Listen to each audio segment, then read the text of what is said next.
Teitur, það rosalega gírun í íslenska hópnum hérna á þessu móti. Sammála því? Já, þetta er bara ótrúlega skemmtilegt.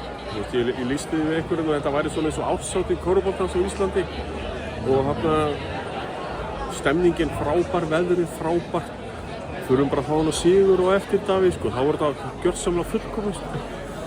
Fyrir ykkur eldri leikmenn liðsins, sem spiluðu marga tugi leikja, ekki gaman að geta svona komið í svona alumni hóp í svona ferði? Jú, við erum að tala um það, sko. Ég veit ekki hvað ég spilaði marga landsleiki í Evrópu, örugglega 70-80 landsleiki og það voru kannski 2 upp í stúk og það voru kannski námsmenn í borginni, svoleiðis, sko.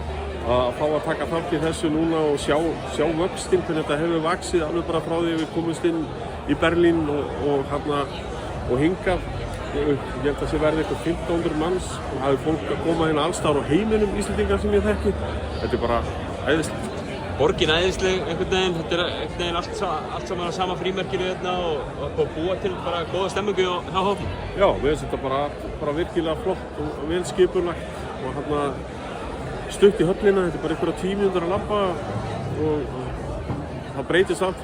Þegar ég labba hérna þessar 10 mínútur þá breytist allt í hausnum á manni þegar spennan tekur svona yfir og hérna vonandi verður rosalega gaman að labba úr höllinni í þetta. Það er tilfinningin sem ég hef það. Kæra þakkir Teitur og áfram Ísland. Áfram Ísland. Já.